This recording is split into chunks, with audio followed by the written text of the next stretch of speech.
ente autónomo, pero no un ente supranacional.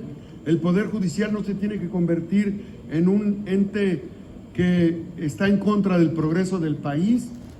Debe de transparentar sus procedimientos, debe de acatar la ley, debe de respetar la austeridad republicana, debe de evitar el nepotismo. Como se debe de evitar, se debe de combatir el nepotismo en el Poder Ejecutivo, en el Poder Legislativo. Los tres poderes de la Unión se depositan o dimanan, dice la Constitución, de la soberanía que reside en el pueblo. El pueblo es el soberano, no la Suprema Corte de Justicia. La Suprema Corte de Justicia se está adjudicando criterios de soberana, de un poder soberano ante el Estado mexicano. No puede ser eso posible, es un exceso. Ahora, para que podamos procesar los nombramientos, tienes razón, los grupos parlamentarios han pedido que se atienda. Bueno, ¿por qué se tomó la tribuna el último día de sesión?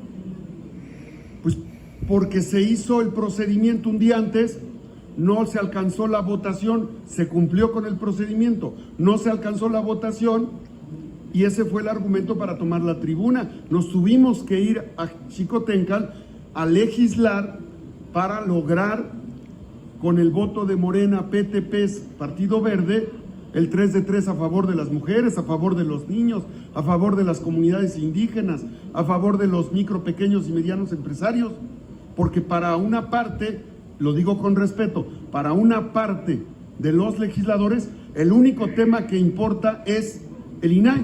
Para nosotros importa el INAI, pero también importan los 77 nombramientos, e importa la 3 de 3, importa el derecho de los jóvenes, importa el derecho de las comunidades indígenas. Si no se ha podido atender ese tema es porque no ha habido acuerdo de los grupos parlamentarios, porque los grupos parlamentarios dicen no pasamos nada hasta que no se resuelva el tema del INAI.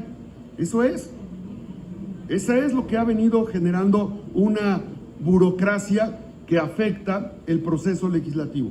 Miren, este es el libro La pandemia de los edulcorantes, que es la tercera versión. Es un libro que hemos publicado desde el 2021. El primero fue en español, el segundo fue en español y en náhuatl, y este tiene un primer capítulo que aborda el tema de cáncer de mama y cáncer cérvico-uterino. En este libro se explica por qué los edulcorantes destruyen nuestro sistema inmunológico, por qué los edulcorantes son la principal causa de tener el primer lugar en obesidad infantil, el segundo lugar en obesidad en adultos mayores y tener la segunda causa de muerte mundial en México con la diabetes mellitus.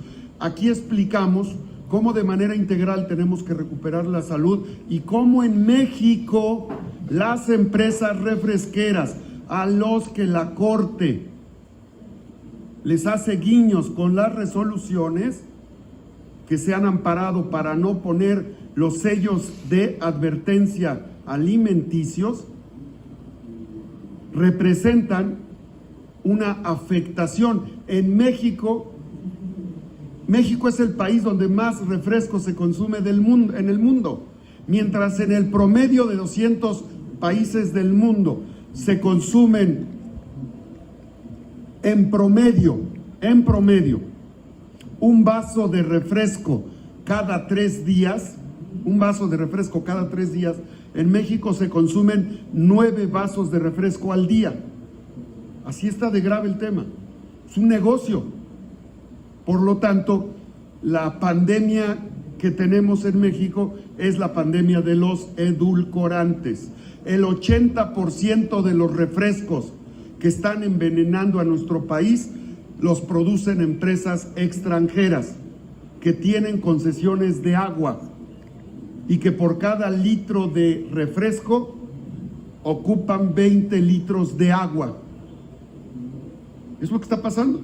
Entonces, a mí me da mucho gusto que la Organización Mundial de la Salud, tarde, pero ya lo hizo, da a conocer lo grave que representa el abuso en el consumo de edulcorantes. El edulcorante es una sustancia que le da sabor, que conserva, que le da color, aroma a los productos alimenticios y que destruye el sistema inmunológico. He realizado en Puebla más de 350 asambleas informativas para hablar de este tema y en muchas de ellas me ha acompañado el diputado Raimundo Atanasio Luna. Finalmente.